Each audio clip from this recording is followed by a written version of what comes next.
que nada agradecer a todos los que están aquí en esta mesa junto a mí. Son todos periodistas que han sido invitados y no fue una elección al azar la de estos panelistas. Consideramos que hay una sensibilidad común respecto al tema de la violencia, con respecto a ciertos temas sociales, y creemos que sí, a pesar de que seguramente tendremos miradas o algunas divergencias en los puntos de vista, vamos a coincidir en la necesidad de transformar esta sociedad por una sociedad mejor, una sociedad sin violencia. Así que un poco lo que vamos a tratar hoy es el tema de cómo los medios de comunicación influyen a la hora de generar ánimos sociales para que de alguna manera ponen condiciones previas a cosas que pueden después devenir en violencia. La comunicación coherente genera organización y evolución, y la falta de comunicación genera desorden y violencia. Los medios de comunicación sin discriminación ni manipulación y al servicio de la gente generan reciprocidad, reconocimiento, organización social y personal y evolución de la humanidad. A través de los medios de comunicación se manipula a la población mundial, se le adormece con miles de ensueños estúpidos de triunfo y éxito sobre los demás, bellas falsedades, individualismo, indiferencia y sobre todo violencia en todas sus formas, colores, olores y sabores. Al parecer no existen buenas noticias, pues el 90% de la información de los medios masivos de comunicación están plagadas de violencia. Nos preguntamos, ¿dónde quedaron las buenas noticias? ¿Dónde están los actos no violentos que los seres humanos generan todos los días? ¿Será que no les conviene que la gente sonría, se organice e imagine un futuro sin violencia? Después, alarmados, se preguntan, ¿cómo es que hemos llegado a estos niveles de violencia? Cuando la metodología de acción de los grandes centros de poder es la violencia, siendo así, se nos presenta la siguiente paradoja. Si el poder está tan preocupado por la violencia, como dicen, ¿por qué la alimenta multiplicando su eco? Bueno, esta es nuestra mirada con respecto a los medios de comunicación. Ahora sí, voy a presentarlos. Gonzalo Chaet, vamos a presentarlos desde allá, de más lejos, hacia aquí. Es licenciado en Comunicación, miembro del Observatorio de Medios Menos Infinito, miembro de la Cooperativa Residencias. Belén Cano, periodista de Diario El Atlántico, ganadora del premio Juana Manso otorgado por la Municipalidad de Rosario por su compromiso en defensa de los derechos de la mujer. Susi Scandali, periodista de Diario La Capital, profesora. Pablo Vasco, periodista, conductor de Exijo una Explicación de Radio Residencias, lunes a viernes de 9 a 12, pasamos el chivo. Iván Novotny, periodista, director en Argentina de la agencia Presencia Internacional, dedicada a pacifismo, desarme y no violencia. Bueno, este es el primer disparador. Esta es la pregunta que continúa, es ¿qué visión tienen ustedes acerca de lo que acabamos de explicar? En principio creo que ni muy ni tan, ¿no? Estamos pintando un panorama con respecto a los medios que cuanto menos es impiadoso con la comunicación. Pensar que el problema son los medios se podría dar vuelta y decir entonces la solución son los medios, y yo no creo ni que sean el problema ni que sean la solución. Pensar, reflexionar, debatir en espacios como estos cómo se puede cambiar una realidad o cómo buscar la forma de construir la realidad de modo distinto, cómo relatar lo que sucede de modo distinto. Creo que esto obedece a una importancia que están tomando, no sé de culpa de quién, si de los mismos medios o de gente que le conviene que cierta responsabilidad pase por los medios. Y lo diferencio sí del rol que podemos tener los periodistas, que por ahí un poco más, un poco menos, de acuerdo a lo que nos dejen, porque la realidad es esa, nos chocamos con censuras bastante cotidianas. Digamos, no es responsabilidad nuestra si sale en tapa un hecho policial y la crónica es lo más sangrienta que hay. Digamos, están marcando agenda, están marcando, ayudan, digamos, a ver la realidad desde un punto que no siempre es el que realmente nosotros tenemos que ver, digo. Me pareció muy interesante la editorial, Waldo. Como decían acá, me parece que hay que hacer una diferenciación de los distintos medios de comunicación. Yo lo diferenciaría un poco más, no sé si tanto en gráfico o radio, sino en los medios que son, los llamaría conservadores o los hegemónicos o los que más poder económico tienen, que lamentablemente son los que más influencia tienen, más llegada tienen a todo el país. Entonces, ahí es claro que hay una intención previa. Hay alguien que decide informar sobre un hecho violento e informar de determinado modo. Es una persona, un grupo de personas, o sea, atrás de los medios no son entidades autónomas, hay seres humanos decidiendo qué van a informar y cómo lo van a informar, ¿no? Entonces, por ejemplo, para que TN o C5N emita todo el día incansablemente información sobre un secuestro, un asesinato, hay alguien que tiene la intención previa de hacerlo. Entonces, mi pregunta es, ¿hacia dónde apunta esa intención? ¿Qué es lo que buscan? Porque no creo que busquen resolver el problema de la violencia en su raíz, informando incansablemente, generando una violencia psicológica constante, con por ejemplo, el caso Candela, ¿no? O habría que preguntarle a ellos, capaz que buscan distraer de otros temas o generar un sensacionalismo que le permita mayor audiencia o producir una determinada consecuencia política. Pero sin duda hay una intención previa al discurso, ¿no? Quizás les interesa la fragmentación de la sociedad o el individualismo, generar temor y que cada uno se quede en su casa. O quizás tampoco hay que otorgarles tantas capacidades a estas personas y podrían ser que no sepan hacer otra cosa, digamos, que están formados a hacer periodismo así. Pero bueno, la lista de posibles hipótesis es infinita, que nosotros podríamos pensar en por qué informan con tanta vehemencia sobre los hechos violentos. Justamente para dar un ejemplo cercano, ayer justo compré el diario La Capital y me llamó mucho la atención, bueno, primero la nota de tapa, ¿no? Que decía, crece la movilización de vecinos en reclamo de mayor seguridad. Y más abajo decía, más de 1,5 centenares de marplatenses se concentraron en Tejedor y Constitución y se están programando otros reclamos similares para los próximos fines de semana. O sea, la nota de tapa era que 150 personas se juntaron para una movilización, ¿no? Entonces ahí, digamos, la selección es clara. ¿Por qué esa noticia? Porque hay otras actividades, por ejemplo, que tienen muchísima más cantidad de participación, más importancia. La Semana de la No Violencia creo que juntó muchas más de 150 personas. ¿Qué seleccionaron ahí? Después, leyendo la nota, decía... Entonces, bueno, esta noticia, ¿qué decía? Un párrafo, ¿no? Decía que los vecinos marplatenses, como lo llaman ellos, presentaron un documento con un petitorio sobre 9 puntos para el tema de la inseguridad. Por tanto, entendemos que el acto de matar es un hecho aberrante siempre que se cometa sin motivo justificable, como lo es la legítima defensa, por lo que pedir una revisión de estas leyes para así ajustarla a la situación que se vive actualmente no resultaría algo tan descabellado. O sea, estas personas estaban pidiendo que se pueda matar a otra persona en caso de autodefensa sin ningún problema legal, digamos. Esto es lo que decía La Capital en nota de tapa. ¿Por qué el editor de ese diario seleccionó esa nota, no? Digo, para llevar un ejemplo concreto acá en el más zonal, digamos. Pero este tipo de noticias tenemos todo el tiempo en Clarín, en TN, en C5N.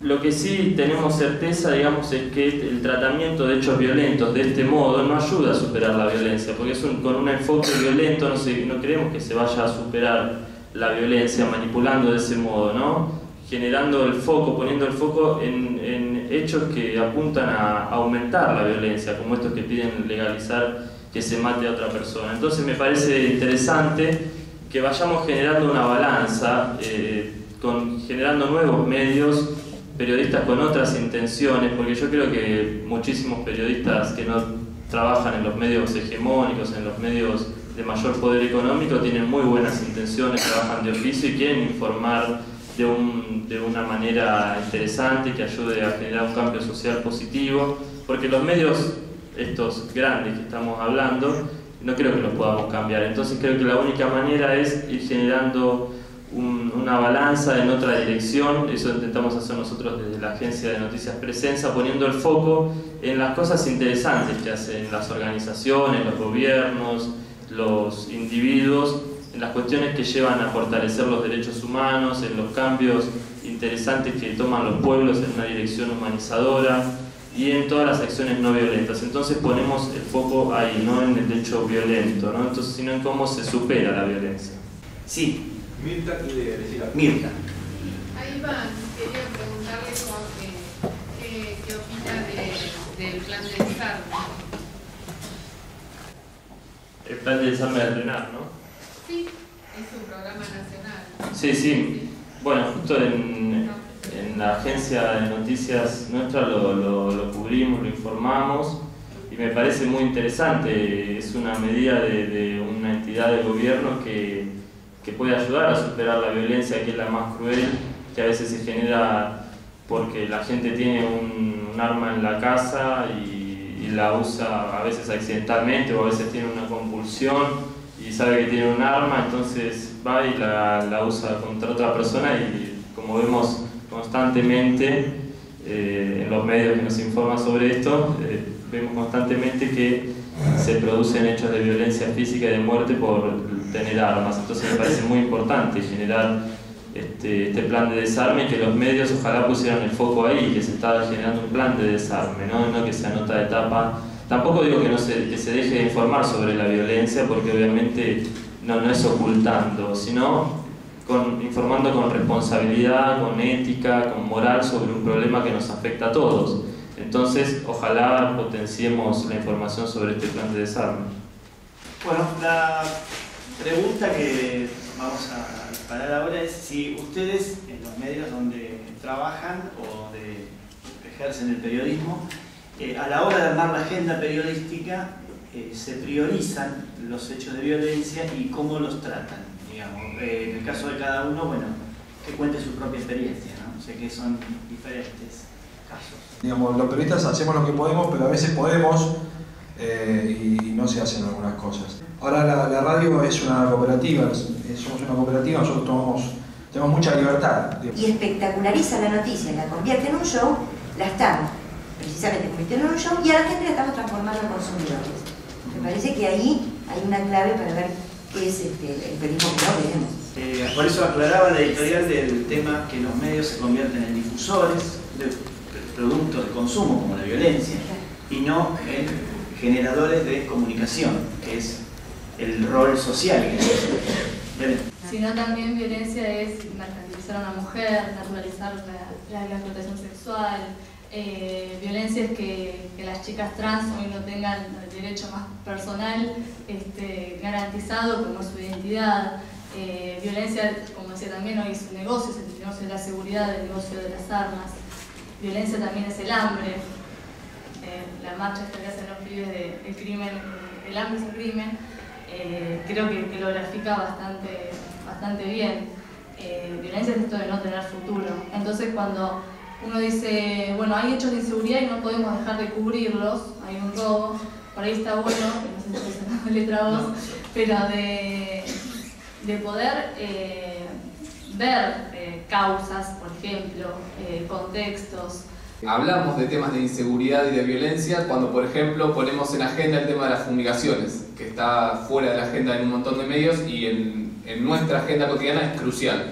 Y eso también es un hecho de violencia y eso también está matando gente día a día y pasa acá en Mar del Plata, pasa acá unos kilómetros, pasa a Parque Palermo y enfrente de la escuela tenés los campos donde pasan las avionetas y fumigan cuando los chicos están en la escuela. Esos temas que muchas veces no están en la agenda tienen encima responsables que son muy fáciles de identificar, que son políticos y que son económicos. Los responsables, digo, los tenés ahí, es el que permite que se fumigue y el que está fumigando. Como miembro de Menos Infinito, que es un grupo de investigadores en comunicación y educación, y con la Asociación Civil Demos, hicimos este año un monitoreo de medios que toma el lapso de julio de 2010 a diciembre. Lo que hicimos fue tomar los diarios El Atlántico de la Capital, los días lunes, miércoles, viernes y domingo durante esos 6 meses y ver las noticias que trabajaban sobre el tema de niñez y adolescencia. Y después lo que hicimos fue sistematizar esos datos, que ahora vamos a ir viendo algunos, los principales con los gráficos. 200 casos que tienen más de 50 líneas, es decir, que son noticias con desarrollo. De esos 200 casos encontramos que el 67,5% tienen como temática principal hechos de violencia justicia, que son todas las causas judiciales, o abusos, robos. O sea, el 67,5% de todos los casos están relacionados con hechos de violencia. En detrimento de, por ejemplo, educación y salud. Tenemos 52 casos policiales, 57 de derechos y justicia y de educación 14, de salud 16. Una cosa interesante era también el lenguaje que se utiliza en las notas. Y destacábamos fundamentalmente el hecho de menor. Menor como un término peyorativo que viene del lenguaje jurídico, y el menor es un término que es peyorativo pero que se aplica al victimario, no a la víctima. Es decir, hay un menor que mata a un niño. Pueden tener la misma edad, pero hay uno que mantiene todavía a la víctima, la pureza del niño, del adolescente, y hay otro que es el victimario, que ha perdido toda condición de niño y pasa a ser menor, que es la figura judicial que prepondera en los medios en este tipo de relatos. Nosotros tratamos en nuestro trabajo con la agencia, de buscar siempre las salidas no violentas a los conflictos. Y la verdad que nos hemos llevado muchas sorpresas, digamos, de la cantidad de iniciativas que hay de organizaciones, de individuos, de personas que le dan una respuesta al tema de la violencia. Y eso no, sino uno que se pone a investigar y a buscar dónde está la salida no violenta, si no se pone en esa actitud investigativa no te enterás por ningún lado, no es que hay que buscar, digamos, la información. Cuando la información sobre la violencia la encontrás en todos lados, digamos, ¿no? Fácil acceso. Así que me parece que la idea es justamente construir una agenda distinta, la que queremos desde Presenza, y por suerte estamos viendo que hay periodistas que se están interesando. Incluso hace poco firmamos un convenio con la agencia de noticias Telam, que es la más grande del país. Entonces parece que hubiera una nueva sensibilidad en los periodistas o en ciertos medios de comunicación de empezar a interesarse por otro tipo de noticias. Pues como eso que decías, que la buena noticia parece que no fuera noticia muchas veces, ¿no? Entonces están esperando a ver cuántos muertos va a haber, o el sensacionalismo para ir a cubrirlo. Entonces eso es lo que hace la prensa amarillista, digamos, ¿no? Estar esperando el hecho con muertos. Entonces nosotros queremos poner el foco en otro lado, como decíamos, ¿no? Generar una nueva agenda con temas de paz, no violencia, desarme. Es si creen que los medios influyen en el ánimo social para generar condiciones previas a futuros hechos de violencia. Es decir, generan un caldo de cultivo propicio para que a partir de ese ánimo la gente se arme, la gente sospeche de que tiene al lado, etcétera, etcétera, etcétera. Generan un clima. Se inventó entre los vecinos que era un violador, que, bueno, aparte de las cosas que le he dicho, llegaron los medios, es más, y los medios decían, la chica tuvo que ir a declarar con el padre que no, que el padre exageró. El tema de cómo llegó a mayores, donde los vecinos se juntaron y querían lincharlo, llegaron los medios. Si a eso le sumas a algún vecino armado, con un arma en la casa, se pudre todo. Se pudre todo. Entonces eso es como para pensar. Obvio que la gente se habitúa y como que se acostumbra a la violencia. Acá me he notado, hay un caso muy notable. Es un profesor de la Universidad de Guadalajara, de México, que estuvo acá en Misiones hace poquito dando un seminario. Y dijo que los medios deben cambiar los paradigmas y puso este ejemplo. En México se informa tanto acerca del narcotráfico, de cómo viven, de las minas que tienen, de los yates, de las cosas. Claro, en una encuesta que se hizo en las escuelas primarias, los chicos, se les preguntó qué quieren ser cuando sean grandes, narcotraficantes. Y esto no es joda, esto es cierto. Lo que pasa es que los medios informan del narcotráfico desde una óptica tan que tergiversa tanto la realidad que termina confundiendo a la gente. Esto es lo que está pasando en definitiva con los medios. Me parece que en esto los medios somos un poco responsables. Que los directivos editoriales, sobre todo, ya que muchas veces el rol del periodista que acata órdenes muchas veces es secundario, pero hay gran responsabilidad en la generación de las ideas que se van constituyendo en sentido común. Esas ideas que generan estereotipos, sensibilidades, creencias y valoraciones. Tampoco se le puede otorgar todo el poder de crear esas ideas y creencias a los medios, porque también hay una sensibilidad epocal en los receptores en un determinado momento histórico que acata, que acepta ciertas ideas, ¿no? Porque también, no sé, en la dictadura o en los 90 se decían ciertas cosas que si hoy las escucháramos serían imposibles de asimilar, pero bueno, hay una sensibilidad epocal que acepta también. Entonces, porque si un canal informativo insiste con noticias sobre delincuencia todo el tiempo, haciendo especial hincapié en que los hechos donde como decía, ese delincuente tiene determinadas características, es menor, pobre, morocho, esa representación queda operando en quien recibe esa noticia y al salir a la calle y ver a alguien con esa característica, inmediatamente aparece la asociación con esa representación que el medio estuvo generando, ¿no? Entonces en la gente van creciendo temores y prejuicios y las noticias sobre inseguridad van fortaleciendo la idea de que vivimos en una sociedad cada vez más peligrosa. Más allá de que si esa peligrosidad es verdadera o no, lo que pasa es que queda operando esa sensación de peligrosidad, de inseguridad y se va fortaleciendo esa representación.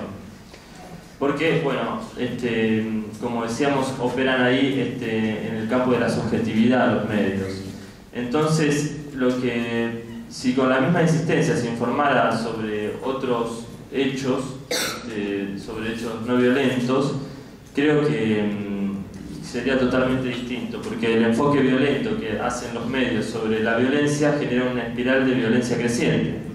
Entonces son en gran parte de los que decíamos los medios hegemónicos, los conservadores, son en gran parte responsables de la violencia psicológica, de que aumente la fobia, la depresión en la gente, ¿no? Entonces creo que los medios de comunicación y los periodistas tendremos que tener más cuidado sobre lo que decimos y cómo lo decimos. Más todavía cuando se trata de estos medios de gran alcance, ¿no? Porque el material periodístico no queda en nosotros, obviamente queda en otros, va hacia otros. Entonces creo que tenemos que tratar de hacer nuestro trabajo pensando en cómo ayudamos a otros, en cómo ayudamos a la sociedad a poner por encima la ética periodística por sobre los intereses económicos o políticos, ¿no? Entonces me parece igual que estamos viviendo un proceso muy interesante en este país, sobre todo luego de la sanción de la ley de medios, donde se están generando una nueva cantidad de medios, por suerte algunos de ellos masivos. Yo, por ejemplo, ahora ya no miro casi más TN ni C5N, trato de mirar CN23, trato de mirar otros canales que me dan otras noticias, porque si no no quiero salir de mi casa, prácticamente te agarra una paranoia porque si sacás se cae el mundo abajo. Entonces hay otros nuevos diarios, está Página 12, Tiempo Argentino, otros diarios que dan otra información. Entonces me parece que se está generando una balanza que antes lamentablemente estábamos condenados a recibir un discurso único, ¿no? Hoy por suerte, gracias a la sanción de la ley de medios, estamos teniendo una multiplicidad de discursos y eso me parece que es interesante. Lo que intentamos a través de la Semana de la No Violencia es dar una salida, por lo menos imaginarnos un mundo distinto, un futuro sin violencia. Así que lo que yo les planteo es cuál debería ser entonces, a partir de este análisis que hemos hecho aquí, el rol adecuado de los periodistas y de los medios, intentando, digamos, construir otra sociedad y convirtiendo los medios de difusión en medios de comunicación. Por lo que se desprende de lo que hablamos, me parece que hay que apelar a la responsabilidad, ¿no? de los colegas, a la responsabilidad propia, a la responsabilidad de los medios, siempre insistiendo en la medida que se pueda. Tratar de, hablando en términos futbolísticos, ¿no? De desmarcarse, mostrar una alternativa. Entonces, ofrecer un contrapeso, pero no porque sí, por ser Contreras. Si todos van para acá, yo voy para acá. Sino que me parece que hay que tratar de leer el partido, por decirlo de alguna manera, y empezar a ver, a tratar de descifrar señales. Ahora, me parece que no es lo mismo ser periodista que un montón de otros trabajos. El periodista tiene que ser responsable, pero ahora yo como consumidor de periodismo también tengo que tratar de apuntalar al que se va. ¿Cómo? No comprando, ¿cómo? Haciendo iniciativas del tinte que sea, llenándolo de gacetillas. Desde lo particular, como periodista, me parece, bueno, lo mismo que decían los chicos, necesario asumir el compromiso, la responsabilidad somos comunicadores. Cuando hablamos de responsabilidad, de armar la propia agenda, de informar bien, de ser, insisto, responsables con lo que estamos haciendo, estamos hablando ni más ni menos que de una cuestión ética. Nada más ni nada menos que eso. Se hizo una encuesta entre 1000 periodistas, FOPEA lo hizo a pedido, lo hizo la consultora CIO a pedido de FOPEA. De acuerdo a esta encuesta, la segunda preocupación para los periodistas argentinos, la primera fue la cuestión salarial, además no somos, es la falta de rigor en el ejercicio de la profesión. Dice, solo 5 de cada 10 analizan positivamente el compromiso ético de los periodistas argentinos. El resto lo considera regular, malo o muy malo. No es periodistas, nosotros mismos. Esta es una encuesta de autopercepción del periodismo. Como otros datos significativos sobre esta cuestión, surge que 7 de cada 10 periodistas refieren que en sus medios no existen códigos de ética. El 91% de los encuestados dice haber conocido conductas antiéticas de sus colegas y apenas el 38% valora de manera positiva el grado de rigurosidad a la hora de informar. Estamos hablando de una percepción que tenemos los propios periodistas, lo cual es bastante grave, ¿no? Es que también carecemos de un instrumento que, bueno, vos decías que haya un control por parte de la comunidad. El control por parte de la comunidad, la verdad que hay siempre, porque nosotros hacemos un trabajo público. Lo que no hay, lamentablemente, es un control de nosotros mismos y de nosotros hacia nuestros colegas o nuestros colegas hacia nosotros. Es decir, estamos hablando de una buena forma de hacer periodismo. Para esto simplemente hay que ser ético, hay que trabajar de acuerdo a nuestro deber ser. ¿Qué es lo que debe ser un periodista? Un tipo que hace su trabajo como un médico hace el suyo, como un pintor hace el suyo, como un gasista hace el suyo. Es un trabajo, ni más ni menos. Trabajamos con cosas más delicadas, es cierto. El médico también trabaja con la vida, nosotros trabajamos con la opinión pública. El tema es si estamos bien formados para esto, no va a ser un problema que, y de última, siempre se puede comprar otro diario o cambiar el canal, ¿no? Digo, lo más importante, más allá de las cuestiones ideológicas, que esto también es notorio en cualquier medio de difusión, en cualquier periodista incluso, más allá de esto está el compromiso ético del periodista. Y para eso hay que saber trabajar. Y a veces, porque también es una cuestión ética, la calidad periodística, la calidad informativa, el chequear las fuentes, el conocer las 5W, las cosas elementales del periodismo también tiene que ver con la cuestión ética. Y más que nada la responsabilidad, que forma parte de la ética. O sea, yo creo que nosotros solucionaríamos muchísimo, muchísimo. No hablo de los medios, hablo de los periodistas que forman parte de los medios. Bueno, un poco lo había dicho antes, creo que es importante en cuanto al rol del periodista preguntarse cuál es el sentido de mi profesión, para qué lo hago, en qué dirección, qué quiero aportar al mundo, porque muchas veces, bueno, en nuestra agencia somos voluntarios, quizás muchas veces no es solo un trabajo, quizás uno lo toma como trabajo y después fuera del trabajo puede hacer un gran aporte en una organización, en un medio alternativo, en un medio comunitario, como los que están surgiendo. Nosotros también estamos haciendo un programa de radio en FM Riachuelo, una radio del Comedor Los Pibes, que tiene un trabajo territorial, una cooperativa de vivienda, una cooperativa textil. Entonces, bueno, eso, preguntarse cuál es el sentido, el para qué y qué quiero aportar al mundo, y ojalá nos conectemos con lo mejor que hay en nosotros mismos como seres humanos, con algo bondadoso, algo bueno, y eso lo transmitamos desde la profesión, porque así como lo hace un médico o lo puede hacer un docente o cualquier profesión, nosotros también podemos aportar en función del cambio social para superar esta violencia. Quiero agradecerles a todos, a Gonzalo, a Belén, a Susi, a Pablo y a Iván por prestarse a debatir el tema de los medios desde el punto de vista de la violencia, y a todos ustedes por haber estado hasta ahora acá escuchando a nuestros amigos. Una vez más, muchas gracias. ¿Y alguna pregunta? Primero un aplauso.